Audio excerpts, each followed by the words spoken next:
Looks like the defense in press coverage here.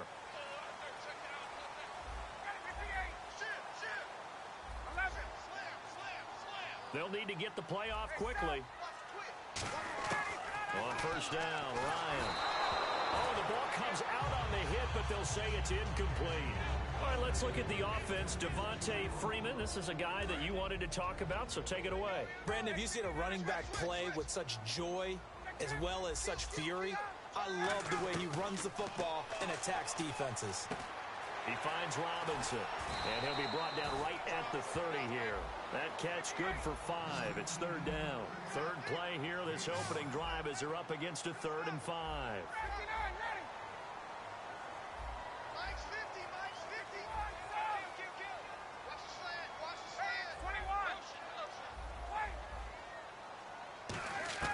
From the gun on third down, Ryan. And he fires one that's intercepted. Picked off by Ryan Shazier. And they will set up shop in enemy territory at the 42-yard line. Certainly not how they envisioned ending their opening drive here in the first quarter. Too many ones in this play. First quarter, first drive, first interception thrown. And that last one, that hurts. In motion left is Rodgers.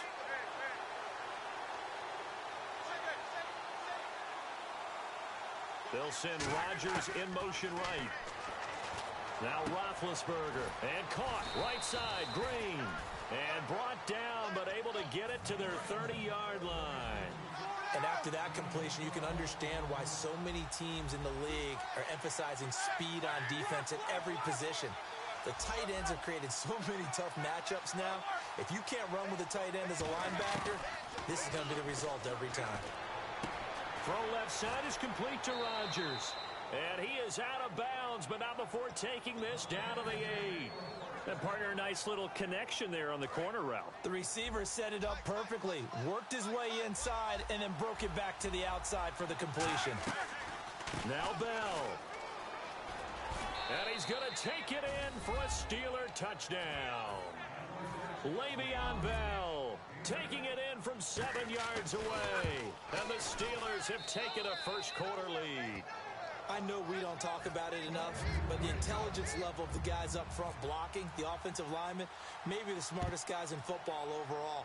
Add in a little bit of athleticism and a whole lot of toughness, you've got a lot to deal with, don't you? That's why the guys in the backfield get them really nice Christmas gifts, right? If they're smart, they do. Here comes the Falcon offense now as they get set to take over here. And following the interception, we'll see what they can put together on this drive. I can hear my old college coach right now. He always used to tell us before every game, the team making the fewest mistakes will win. What they're hoping is that last mistake is their only one of the game. Coaches, that's all they talk about, turnovers, right? Minimizing those and maximizing opportunities. Bud Dupree, a former first-round pick, in on the stop. Not a run that you're going to write home about, but still a good first down run. That's what an offense calls staying on schedule. 3 to 4 yards on first down, you're set up very well for the rest of the drive.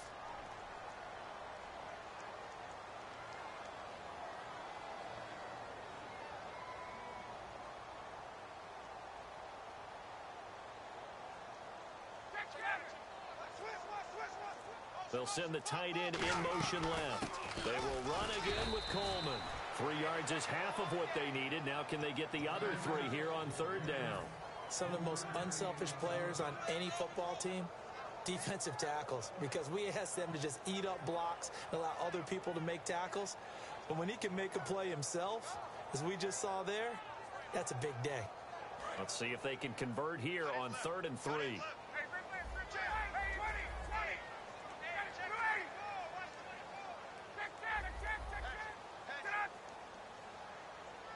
And the tight end goes in motion left. They'll run it now out of the gun. And he will have a first down here at about the 40.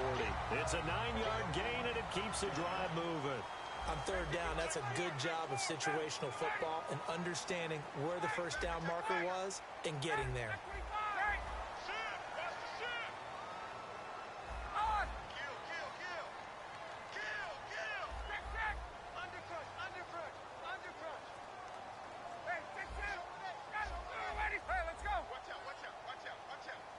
Gabriel, the man in motion. They'll throw on first down with Ryan. Drops it off for Coleman. And he'll be taken down, but not before he gets into enemy territory. We always talk about having to read defenses and how complicated that is. Well, this was an excellent read. Read the pressure and got rid of the football before it even got to him for a nice game. And when they're blitzing like that, running back usually a good spot to go with the football? Without a doubt, because he's right in your sight line or he's near you. So you're able to just get it to him easily. And once he gets in space, that's usually a good matchup for him. We know it's not an easy job to go out and catch passes when people are trying to tackle you and knock the ball away. But the bottom line is, that's a pass he's got to have and a pass he should have caught.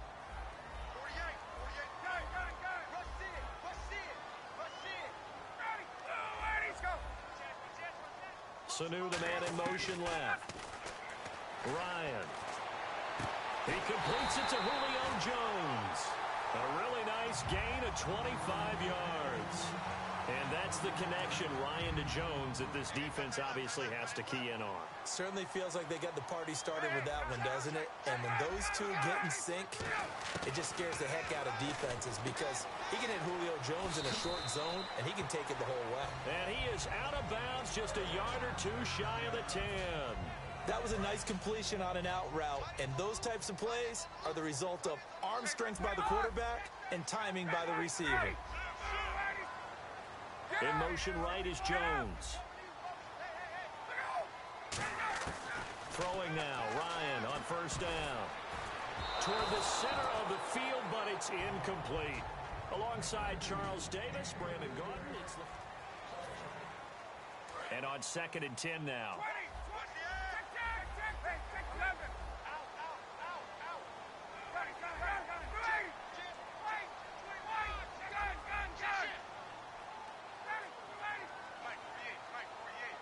And the wideout in motion. 2nd and 10. It's Ryan again. The Pro Bowl wideout Julio Jones, his intended receiver. And it's 3rd down.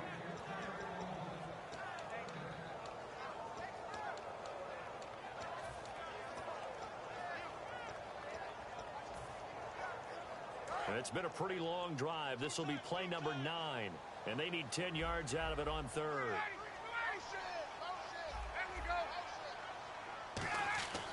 On 3rd down, Ryan. And that is out of the back of the end zone, incomplete. So on 4th down, off goes Matt Ryan, and on is another Matt Bryant. And the kick for the 41-year-old is up and good. And they are on the board, but still trailing. It's 7-3. And that field goal caps an 11-play drive. That's a lot of offense to run to only get 3 points, but they'll take them. Anytime you can put anything on the board, you run to your sideline somewhat happy. And Pittsburgh getting set to take the field. And they will simply, Charles, be looking to duplicate what they did last drive when they were able to push it in for 6.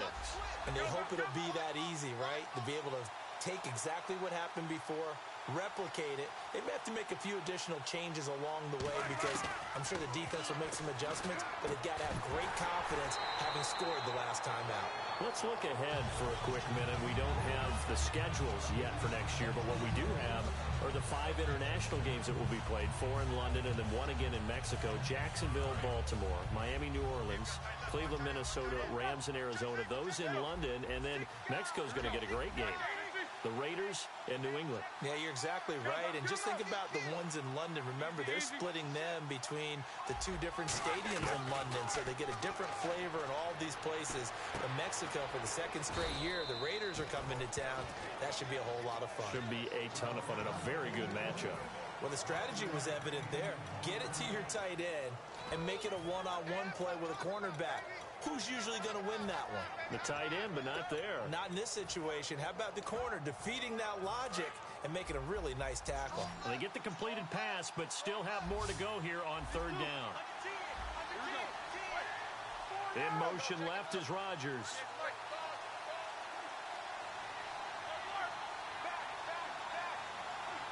They'll send Rodgers in motion right. Now it's Roethlisberger. And able to find Green. 18 yards there and a 1st down. And that's one of his advantages of a passer, is it not? With his height, setting back there in the pocket, firing over the middle, he can really see everything clearly. It is, and I know that other quarterbacks get it done different ways, all right? You don't have to be his height to make a great play, but what he does is he takes away having to make those slide steps in the pocket to find angles to throw the ball through. He just throws right over the top of it because he can see everything, and sometimes that saves time and gets the ball to a receiver quicker. Here's Roethlisberger. Green's got it over the middle. And he's brought down. 17 yards on the pickup there, and the drive will continue. And now the passing game here in the second quarter starting to heat up a little bit. Don't you feel the rhythm starting to happen, right? You see it. Now the confidence is starting to rise. I think now as a play caller, because that has happened, you lean on it a little bit more. You don't go totally away from running the football, but you do say, guess what? We can throw it. We can throw it well with a whole lot of confidence.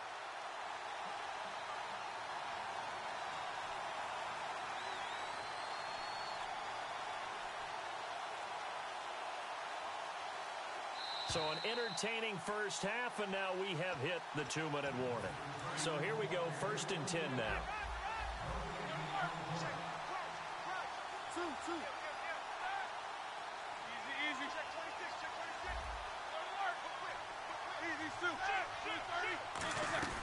They'll run it now out of the gun. And he's going to fight his way forward here for a modest gain. In 12 regular season games this last year for Bell, averaging over 150 yards from scrimmage. First 2 games in the playoffs were great, but, you know, getting injured in the final game probably leaves a bad taste in his mouth. Leaves a bad taste, gives him fuel for the next season, though, because, remember, for the last few years, he hasn't been able to play a full season for various reasons. Now, going into next year, imagine those numbers over a 16-game season. And heading into the playoffs, Le'Veon Bell can set new records.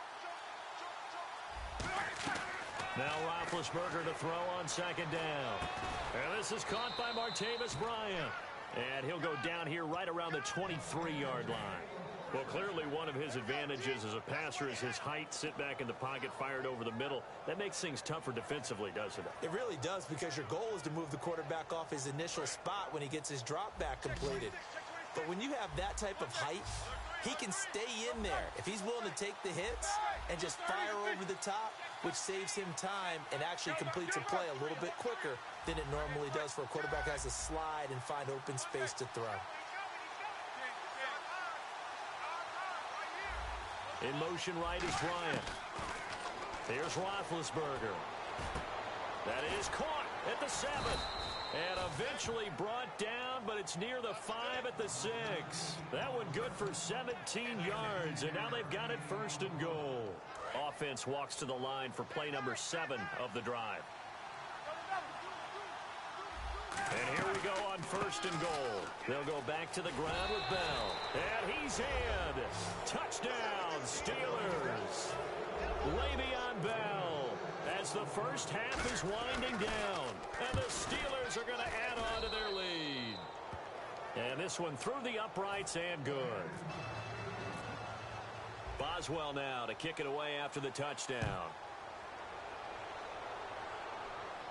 And no return on this one as the fair catch is signaled for and taken.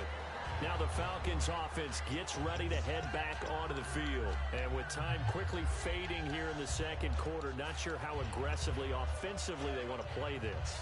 I think we'll find out just how much they trust their guys in this situation if they decide to take a shot.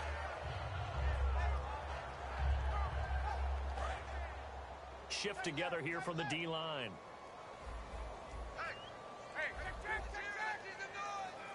Jones will come now in motion right.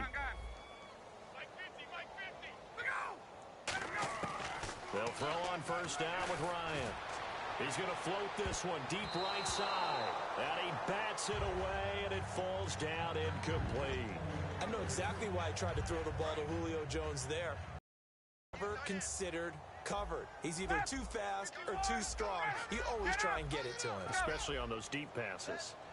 They'll send a receiver here in motion right. 2nd and 10 now. Ryan.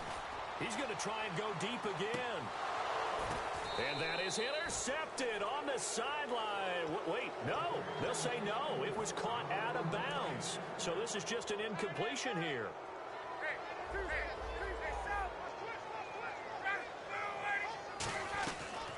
On third down, Devontae Freeman. And hello, I guess Larry's halftime show is buttoned through. And we are moving on and ready to go for the third quarter.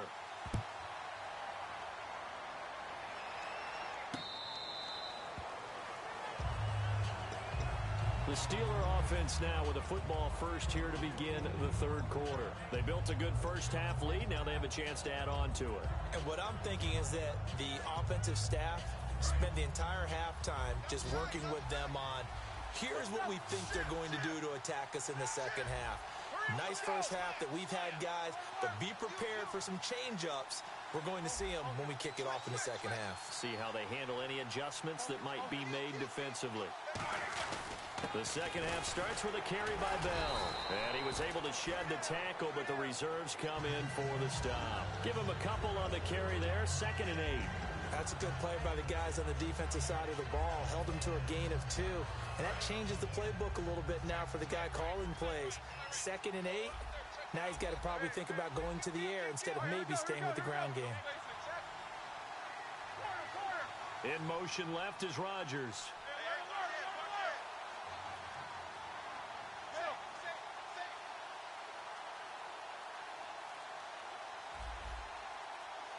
They'll send Rodgers in motion right.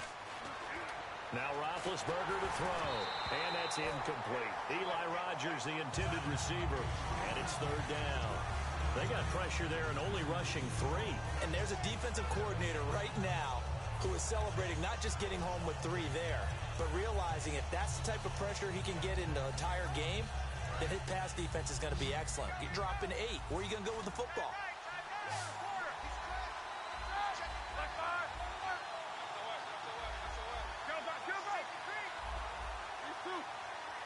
Slot man moves right. Now Roethlisberger. And that one goes incomplete on the drop. That's one he definitely normally catches. 4th down.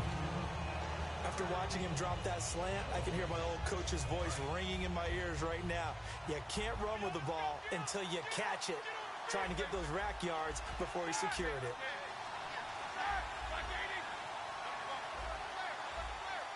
And now Roethlisberger signals for a timeout. It's just their first, so 2 remaining as they burn one here in this third quarter.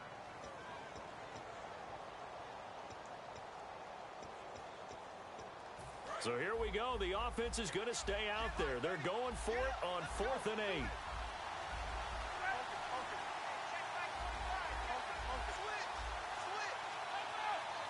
The slot man in motion right.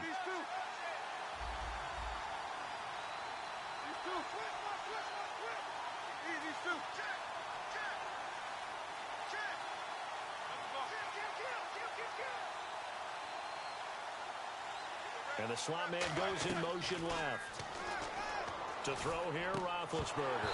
And it is incomplete. So certainly an interesting call there to go for it. And the Falcons will take control of the football in great field position. So we get set to start this third quarter. Here's the Falcons offense now. And a great spot to start this drive from here.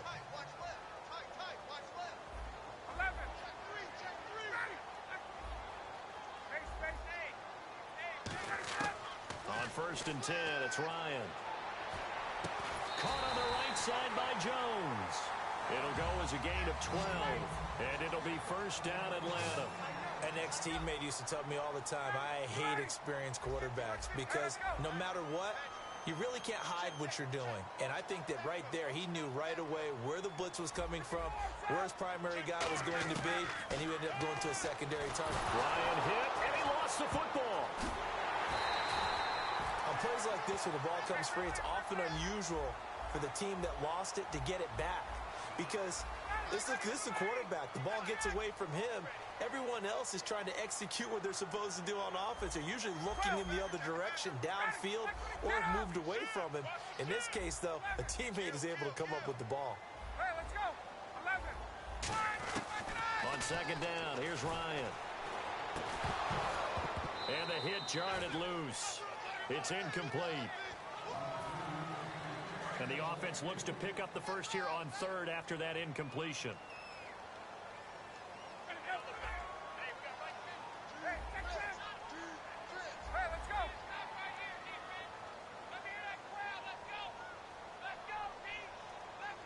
In motion left, Robinson. Third and long, it's Ryan. And unable to connect on the long pass. It falls down incomplete. Well, they haven't had a whole lot of success in the passing game here. Now, in the second half, he's thinking, I guess maybe just take a shot deep. I think you're right. Almost looking for a bailout, isn't he? Can my receiver go up and make a big play for me? Can I create a penalty downfield, maybe pick up an interference call and get that yardage downfield? Anything trying to get going again, but you're right. He definitely took a shot. And now out come the Steelers. And on that last drive, went for it on fourth, turned it over. A good job by their defense, though. They held them to 3, but this offense, they've got to be a little bit better, a little bit more careful here. And sometimes when you see these calls on fourth down, when they decide to go for it, it's not necessarily the coach saying, I believe in my offense. Sometimes the coach saying, I believe in my defense. I can afford to go for it here, because if we don't get it, I don't think we'll give up more than 3. And that's exactly what happened there. You think that factored in? I do. I think that he had that in his mind going into the game, that I'm going to be aggressive on offense because I know I've got a defense that can hold up their end. So they complete the pass, and now they face a second down.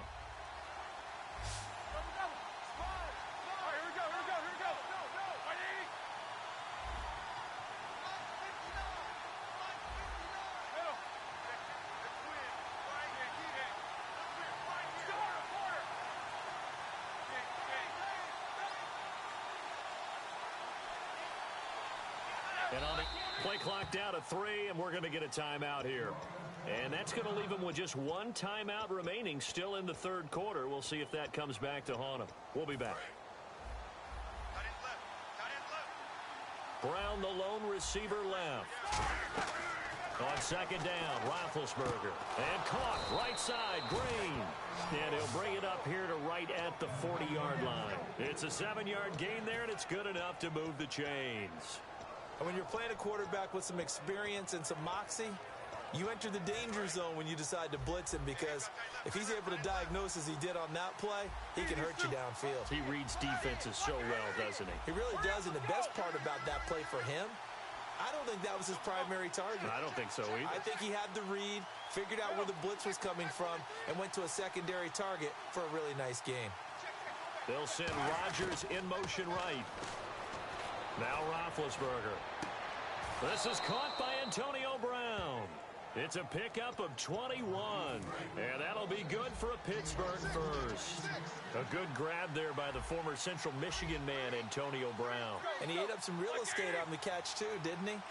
I think the most impressive part of it, though, if there's a chance for him to get the football, even though he was covered well, he somehow finds a way to get it.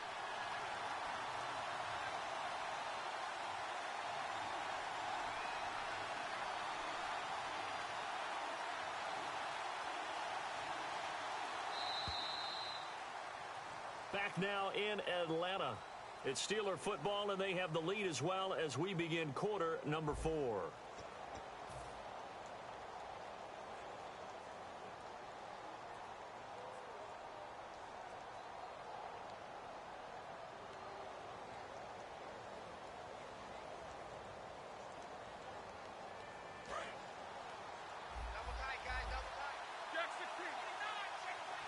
Possible run anticipation. Here's the D-line sandwiches together. Here's Bell. And some space here. And brought down, but not before they're inside the 25. And a nice carry there of 15 yards. Good, solid, strong run that not only gets them a nice chunk of yardage, but takes the clock under 4 minutes. And now they're going to play situational football. How many timeouts does the opposition have left? How many runs do they need to call to make sure they bleed out those timeouts? But even more importantly, mentally right now, they hold the advantage. They probably have them at the verge of breaking, and what they want to do is finish them off. And nothing doing. He's immediately taken down at the line of scrimmage. Only a yard on the pickup there. 2nd and goal. Time for a break.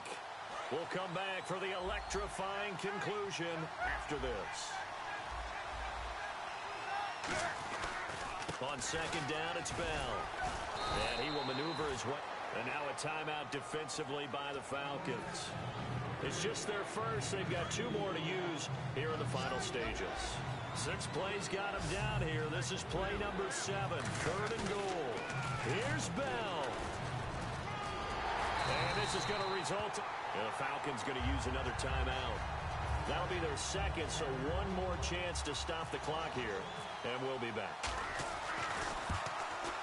And Boswell's kick is good. And that will extend their lead here to 17-6. So a big one there as that gives them a little cushion. And you know, here in the 4th quarter, the fact that they were able to bleed some time off the clock and put points on the board, even if it's only 3, that could turn out to be the drive that ultimately wins them the game.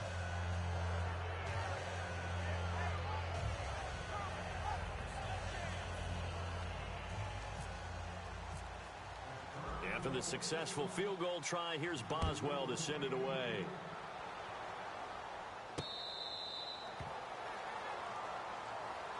Atlanta now coming out on the field. And tough to win games if you're going field goal, field goal, field goal here. They got field goal last time. Now they'll be looking for a touchdown. They're looking for the big chunk now because, as you noted, the field goal, field goal, field goal way of doing it makes it that much harder and puts more pressure on every possession for you now. Go ahead and get 6 and feel a lot more comfortable about the position they're in. Bigger chunks. We'll see if they can get the score. Looking to jam the receivers at the line here. Press coverage look defensively.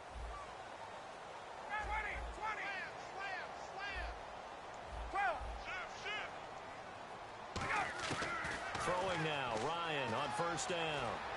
He's going to let it fly. And it's knocked away and incomplete.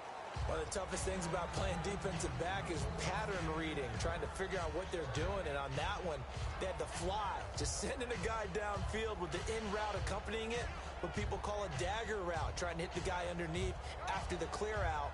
In this case, though, they're not able to get it done.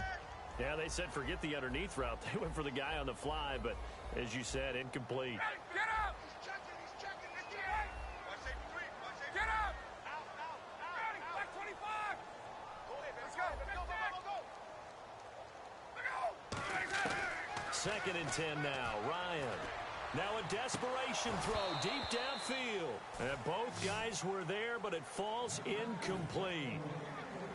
And when all else fails as a defender, when you're not there in the coverage, your best friend is exactly what we saw there. A big play shot taken by the offense. Unfortunately, it ended in a big drop.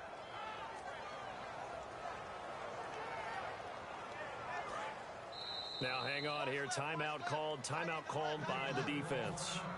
That'll be their 3rd and final stoppage here as we step aside. The Steelers insert their nickel defense on 3rd down. Yeah, they add a DB. On 3rd down, Ryan. He's going to let it fly. And incomplete. The contact made the ball roam free and brings up 4th down. On every offensive coordinator, every play caller sheet, they have about 5 or 6 plays per game that they call shot plays or big plays, and you don't get many opportunities to dial them up, and they just did, and they drop it with a great chance to make a big play. That's going to hurt. And they're indeed going to go for it here on 4th down. So trailing here in the last quarter, let's see how this plays out. Let's go. Gabriel, the man in motion. Here we go. It's Ryan on 4th down.